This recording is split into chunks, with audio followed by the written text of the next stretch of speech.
ब्रह्मा जी के द्वारा गौओं, बछड़ों और गोप बालकों का हरण। श्री नारद जी कहते हैं, राजीव, अब भगवान श्री कृष्ण की अन्य लीला सुनिए।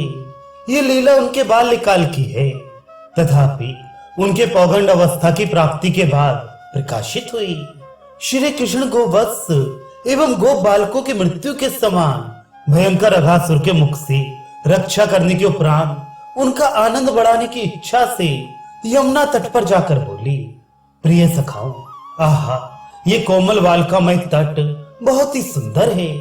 शरद ऋतु में खिले हुए कमलों के पराग से पूर्ण है। शीतल, मंद एवं सुगंधित त्रिविध वायु से सौरभित है। ये तटभूमि भौरों की गुंजार से युक्त एवं कुंज और वृक्ष लताओं से सुशोभित है। गोप बालकों, दिन का एक पहर बीत गया है, भोजन का समय भी हो गया है, अतः इस स्थान पर बैठकर भोजन कर लो। कोमल बालिका में ये भूमि भोजन करने के उपयुक्त दिख रही है। बछड़े भी यहाँ जल पीकर हरी हरी घास चरते रहेंगे। गोप बालकों ने श्री कृष्ण की यह बात सुनकर कहा, ऐसा ही हो, और वे सबके सब भोजन करने के लिए यमुना तट पर बैठ गए। इसके उपरांत जिनके पास भोजन सामग्री नहीं थी, उन बालकों ने श्री कृष्ण के कान में दीन वाणी से कहा, हम लोगों के पास भोजन के लिए कुछ नहीं है, हम लोग क्या करें? नंदगांव यहाँ से बहुत दूर है, अतः हम लोग बछड़ों को लेकर चले जाते हैं। ये सुनकर श्री कृष्ण बोले, प्रिय सखाओ, शोक मत करो, मैं सबको यत्न पूर्वक आग्रह के साथ भोजन कराऊंगा, इसलिए तुम सब मेरी बात पर भरोसा करके निश्चिंत हो जाओ। श्री कृष्ण की यह उक्ति सुनकर वे लोग उनके निकट ही बैठ गए। अन्य बालक अपने अपने छींकों को खोलकर श्री कृष्ण के साथ भोजन करने लगे। श्री कृष्ण ने गोप बालकों के साथ, जिनके उनके सामने भीड़ लगी हुई थी, एक राज्यसभा का आयोजन किया। समस्त गोप बालक उनको घेर कर बैठ गए। वे लोग अनेक रंगों के वस्त्र पहने हुए थे और श्री कृष्ण पीला वस्त्र धारण करके उनके बीच में बैठ गए।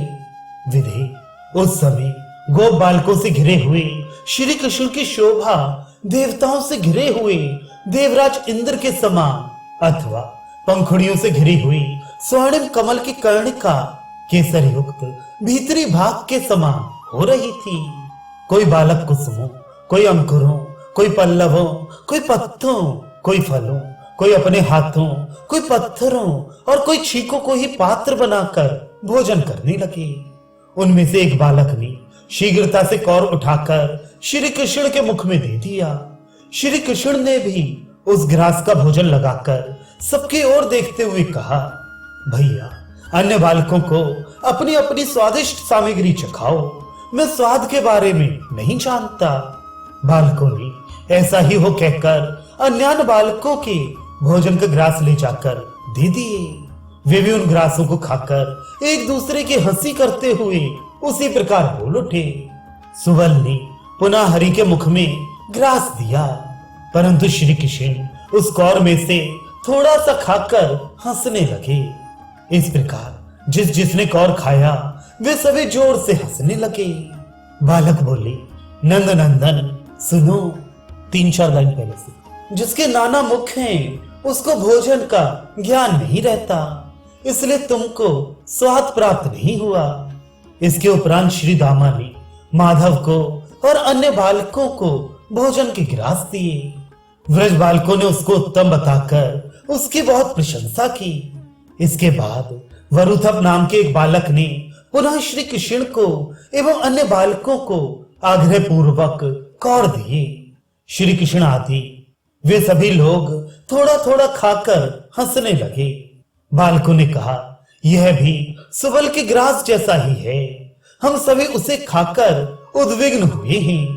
इस प्रकार सभी ने अपने अपने ग्रास चखाए और सभी परस्पर हंसने हंसाने और खेलने लगे। कटी वस्त्र में वेणु, बगल में लकुटी एवं सींगा, बाएं हाथ में भोजन का कौर, अंगुलियों के बीच में फल, माथे पर मुकुट, कंधे पर पीला दुपट्टा, गले में वनमाला, कमर में करधनी, पैरों में नुपुर और हृदय पर श्री वत्स तथा कौस्तुभ मणि धारण किए हुए श्री कृष्ण गोप बालकों के बीच में बैठकर अपनी विनोद भरी बातों से बालकों को हंसाने लगे। इस प्रकार यज्ञ भोक्ता श्री हरि भोजन करने लगे, जिसको देवता एवं मनुष्य आश्चर्यचकित होकर देखते रहे। इस प्रकार श्री कृष्ण के द्वारा रक्षित बालकों का जिस समय भोजन हो रहा था, उसी समय बछड़े घास के लालच में पड़कर दूर के एक गहन वन में घुस गए। गोप बालक भय से व्याकुल हो गए। ये देखकर श्री कृष्ण बोले, तुम लोग मत जाओ, मैं बछड़ों को यहाँ ले आऊंगा। यूं कहकर श्री कृष्ण उठे और भोजन का कौर हाथ में लिए ही गुफाओं एवं कुंजों में तथा गहन वन में बछड़ों को ढूंढने लगे। जिस समय व्रजवासी बालकों के साथ श्री कृष्ण यमुना तट पर रुचि पूर्वक भोजन कर रहे थे, उसी समय पद्म योनि ब्रह्मा जी अघासुर की मुक्ति देखकर उसी स्थान पर पहुंच गए। इस दृश्य को देखकर ब्रह्मा जी मन ही मन कहने लगे, ये तो देवाधिदेव श्री हरि नहीं है, अपितु कोई गोप कुमार है। यदि ये श्री हरि होते तो गोप बालकों के साथ इतने अपवित्र अन्न का भोजन कैसे करते। राजन, ब्रह्मा जी परमात्मा की माया से मोहित होकर इस प्रकार भूल गए। उन्होंने भगवान की मनोज्ञ महिमा को जानने का निश्चय किया। इसके उपरांत अघासुर उद्धार की लीला के दर्शन से चकित होकर समस्त गायों, बछड़ों तथा गोप बालकों का हरण करके वे अंतर्धान हो गए।